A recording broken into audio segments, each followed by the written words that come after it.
एक समय की बात है। एक छोटे से गांव में एक युवक रहता था। उसका नाम था आरव। आरव स्वभाव से तेज था, मेहनती था, लेकिन उसे एक कमजोरी थी। उसे बहुत जल्दी क्रोध आ जाता था। छोटी सी बात और उसका चेहरा लाल हो जाता, आवाज ऊंची हो जाती और उसके शब्द तीर बन जाते। उसके माता पिता चिंतित रहते थे। मित्र उससे दूर रहने लगे थे। गांव में लोग कहते, आरव अच्छा है, पर उसका क्रोध उसे नुकसान पहुंचा देगा। एक दिन क्रोध में आकर उसने अपने सबसे प्रिय मित्र से कठोर शब्द कह दिए। मित्र चुपचाप चला गया और इस बार वो वापस नहीं आया।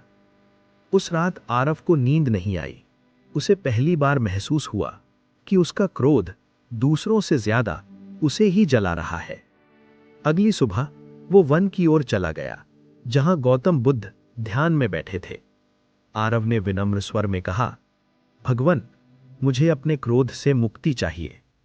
गौतम बुद्ध ने धीरे से आंखें खोलीं और शांत स्वर में बोले, आज रात मैं तुम्हें उत्तर दूंगा।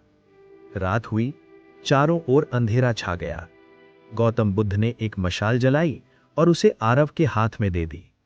उन्होंने कहा, इसे कसकर पकड़े रहो। आरव ने मशाल पकड़ ली। कुछ ही क्षणों में उसका हाथ गर्म होने लगा।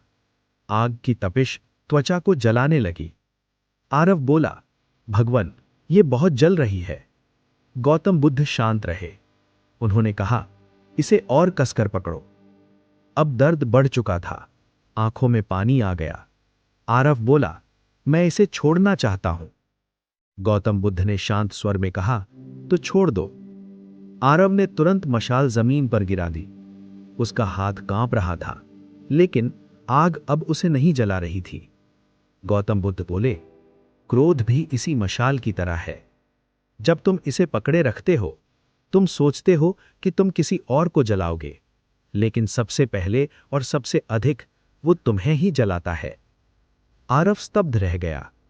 गौतम बुद्ध आगे बोले, क्रोध आना स्वाभाविक है, लेकिन उसे पकड़े रखना तुम्हारा चुनाव है। जिस क्षण तुम छोड़ देते हो, उसी क्षण तुम मुक्त हो जाते हो। उस दिन के बाद जब भी आरव को क्रोध आता, वो अपनी आंखें बंद करता और उस जलती मशाल को याद करता। धीरे धीरे उसने प्रतिक्रिया देना छोड़ा और समझना शुरू किया। समय बीता, लोगों ने बदलाव महसूस किया। अब उसके शब्दों में कठोरता नहीं थी, स्थिरता थी। एक दिन वही मित्र वापस आया। आरव ने सिर झुकाकर कहा, मुझे क्षमा करो। मित्र मुस्कुराया और बोला, अब तुम्हारी आंखों में आग नहीं, शांति है। क्रोध दूसरों को जलाने की आग नहीं है, वो अपने ही हाथ में पकड़ी हुई मशाल है। छोड़ना कमजोरी नहीं, छोड़ना ही शक्ति है। जब तुम क्रोध छोड़ते हो, तभी तुम स्वयं को बचाते हो।